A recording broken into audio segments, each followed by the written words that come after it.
আসসালামু আলাইকুম ওয়া রাহমাতুল্লাহ। প্রিয় মুসলমান ভাই ও বোনেরা, আমি আপনাদের জন্য একটি ভিডিও নিয়ে এসেছি। আজকের এই ভিডিওর আলোচ্য বিষয় হলো মাশওয়ারা। মাশওয়ারার পয়েন্ট 5টি এবং এই 5টি বিষয় আমি বিস্তারিত আলোচনা করব। সকলেই শ্রবণ করুন, অনেক সওয়াব পাবেন। প্রথমে হলো মাশওয়ারা। মাশওয়ারা কি? মাশওয়ারার উদ্দেশ্য, মাশওয়ারার বিষয়বস্তু, মাশওয়ারার লাভ, মাশওয়ারার আদব।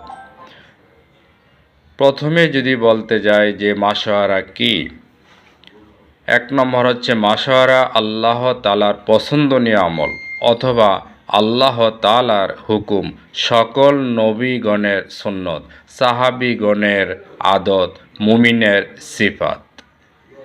মাশওয়ারার বিষয়বস্তু হচ্ছে 3টি।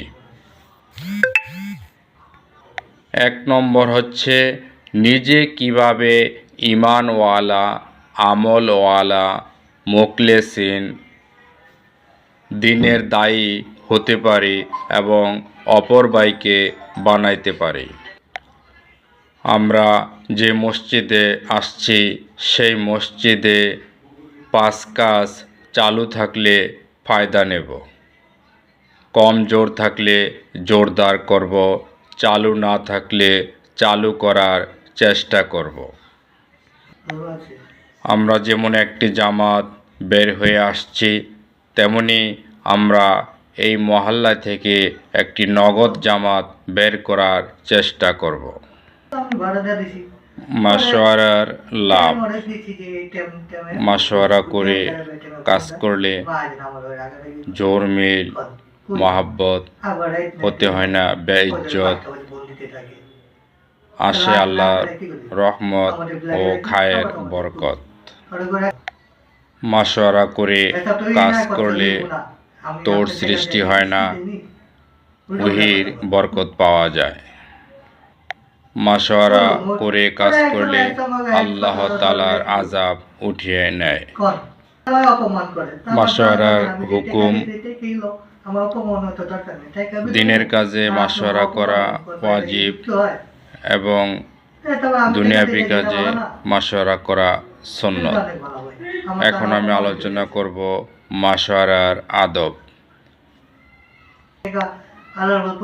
আদবের মধ্যে 1 নম্বর হচ্ছে সুন্নত তরিকায় বসা, গোলাকার হয়ে বসা, সকল সাথীদের মাপ করে বসা, সকল সাথীর দিলে ফিকির পয়দা করে বসা, সুগন্ধি লাগিয়া বসা, ওযু করে বসা, পারলে 2 রাকাত নামাজ পড়ে বসা, জরুরত দাওয়ায় বসা, দিলকে খালি করে বসা। সকলকে ধন্যবাদ জানিয়ে আমি এখানে শেষ করছি।